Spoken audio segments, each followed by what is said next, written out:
Assalamu alaikum students. Hope you all are fine. Okay, I will recontinue the video. I have been telling you about the description of the bus station. There were two benches I have told you.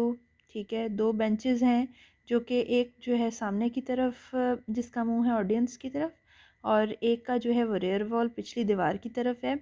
एक दरवाज़ा है वहाँ पे, ठीक है, जो कि बाहर को खुलता है रोड के ऊपर, और वो अंदर से जो है वो ग्लास पैन उसके लगा हुआ है और वैसे वो वुडन है। इसके अलावा दो जो है वो कहता है कि दरवाजे हैं, to doors up left and down left. Up left जो डोर है उसके ऊपर मैन लिखा हुआ है और डाउन लेफ़्ट जो डोर है उस पर वुमेन लिखा हुआ है। वहाँ दो कमरे हैं या दो दरवाजे उसके मेन डोर के अलावा हैं। और वो कहता है एक जो है वो कमरा मर्दों के लिए और एक औरतों के लिए। और वहाँ रूम में जो है वो एक लाइट भी है जो कैसे हैंगिंग की तरह है, जो कि डल ग्रीन शेड की है। और एक बहुत बड़ा बस कैजुअल जो है वो भी वहाँ वॉल पे अवेज़ है। और एक विंडो जो है वो राइट साइड पे है सेंटर में, और एक जो है वो बिल्कुल राइट पे है। कहता है the sound of heavy rain can be heard outside, lightning flashes outside, followed by large bursts of thunder. With each flash of lightning, the light in the room dims almost to the point of going out, but somehow feebly struggles back to its full strength. अब यहाँ पर वो एक आपको उसने benches का बताया, फिर आपको दो डोर्स जो हैं उनका बताया, एक मेन डोर का बताया। इसके अलावा उसने एक ओवर हैंगिंग लाइट का बताया जो कि डल ग्रीन शेड की। और जैसे ही बाहर आगे वो बार बार इस बात का बताएगा, जैसे तूफ़ान बाहर तेज़ होगा तो वो जो लाइट है उसका वो एकदम डिम हो जाएगी और फिर वापस नॉर्मल रिकवर हो जाएगी। एक वहाँ बस कैजुअल दीवार पे लगा है उसका बता रहा है। फिर वो बताता है कि बाहर जो है वो बारिश की आवाज़ सुनाई देती है और आसमानी बिजली जो है वो भी चमक रही है, और साथ जो है बादल भी गरज रहे हैं। और हर आसमानी बिजली की चमक के साथ जो है कमरे में जो लाइट है उस वो मांद पड़ जाती है। और फिर वापस जो है कमज़ोर अंदाज में, फीबल होता है नॉर्मली वर्ड यूज़ होता है ओल्ड पीपल के लिए, मतलब जो बूढ़े लोग हैं उनके लिए इस्तेमाल होता है, ठीक है। लेकिन वो कहता है कि वो कमज़ोर अंदाज में वापस जद्दोजहद करती हुई जो है ना लाइट वापस अपने आप को फुली रिकवर कर लेती है। ओके, नाउ हम आगे जो है इसकी डिस्क्रिप्शन मज़ीद जो है वो पढ़ेंगे। When the curtain rises the stage is bare, जैसे ही पर्दा जो है वो हटता है तो सामने जो है स्टेज वो खाली नज़र आती है। Then a man enters from the men's room. He is pleasant looking man of about 35. He takes off his hat and shakes the water from it and puts it on the bench downstage. He glances at the door up center, moves to it, peers out the glass, and turns and moves to the schedule on the wall and reads it. He then moves downstage and sits on the bench facing the audience. He picks up the discarded newspaper that lies on the seat beside him. He glances back at the door, then turns his attention once more to the paper and begins going through it casually. वो कहता है जैसे ही पर्दा हटता है तो stage खाली है। मैंने आपको बताया ना बेटे ये डायलॉग फॉर्म में होती है प्ले। इसके अलावा इसमें डिफरेंट कैरेक्टर्स आपस में इंटरेक्ट करते हैं। और दूसरी चीज़ ये है कि ये स्टेज पे परफॉर्म की जाती है। तो कहते हैं जैसे ही कपड़ा हटता है तो स्टेज जो है वो खाली है, और एक आदमी जो है वो मेंस रूम वाले कमरे से, जिसमें मेंस रूम लिखा है, वहाँ से निकलता है। वो तकरीबन 35 साल का है और देखने में बहुत खूबरू है। अपने हैट उतारता है और उसमें से पानी को झाड़ता है और उसके बेंच पे रख देता है। उसके बाद निगाह डालता है उस मेन डोर पर जो कि दरमियान में है।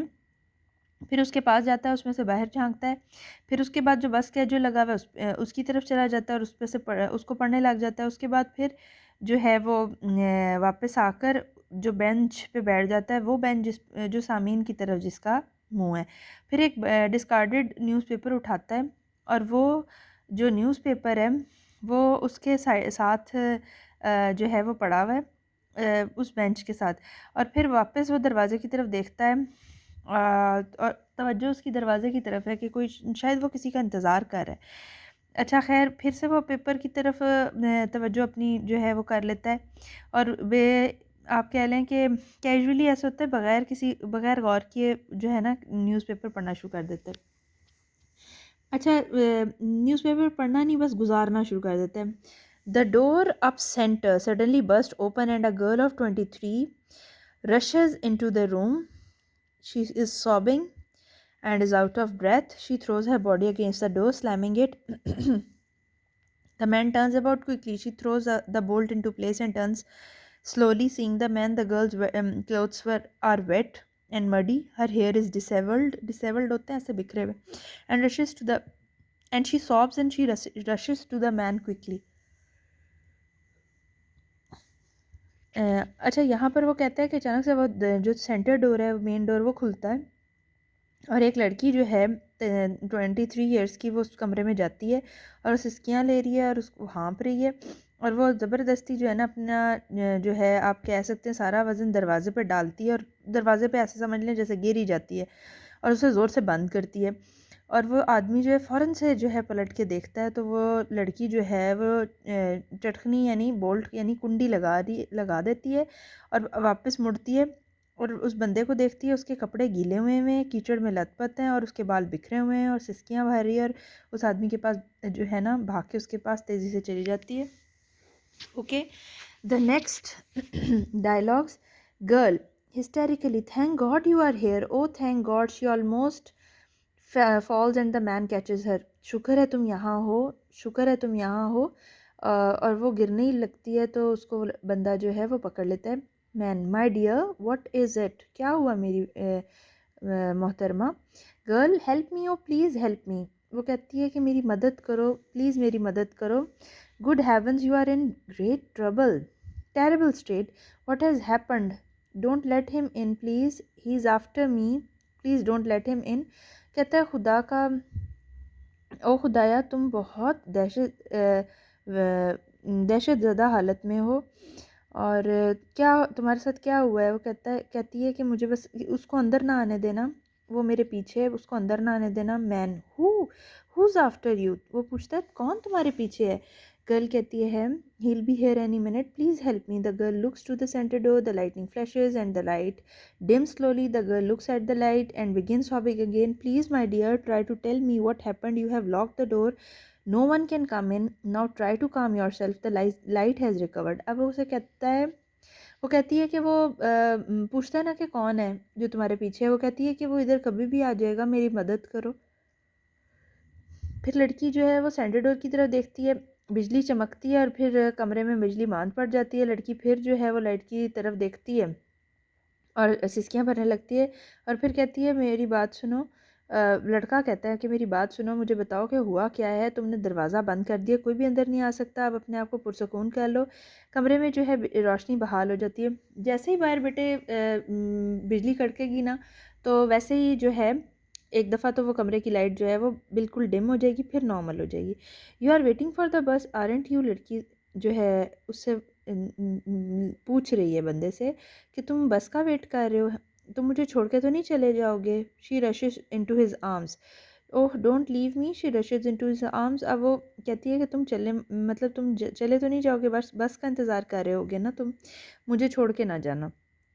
You are waiting for the bus aren't you, oh don't leave me, she rushes into his arms. उसके पास चली जाती है। Man, there my dear, of course I won't leave you, मैं तुम्हें नहीं छोड़ के जाऊँगा। Girl, the bus, what time, oh tell me, it will be here soon, मुझे बताओ ये बस कब आएगी और अल्लाह करे कि ये बस जल्दी आ जाए। जैसे इंसान दुआ करता है उस तरह से कह रही है। The last one dues any time, जो आखिरी वाली बस है वो किसी वक्त भी आती होगी। Storm has probably slowed it down, now listen to me, I shall do whatever I can for you, but you must tell me what has happened. वो कहता है कि मैं तुम्हारे लिए जो हो सकेगा करूँगा। ज़रूर बस आने वाली होगी, सिर्फ तूफ़ान की वजह से थोड़ी देर हो गई है बस को आने में। तुम्हें मुझे लेकिन बताना होगा, मैं तुम्हारे लिए सब कुछ करूँगा जो तुम्हारे लिए कर सकता हूँ तुम्हारी मदद करने के लिए, लेकिन तुम्हें मुझे बताना होगा कि तुम्हारे साथ हुआ क्या है, ठीक है। Okay, next page. Yes yes, I must get hold of my self. अब वो कहती है जी जी बिल्कुल, मुझे अपने आप पर काबू पा लेना चाहिए। और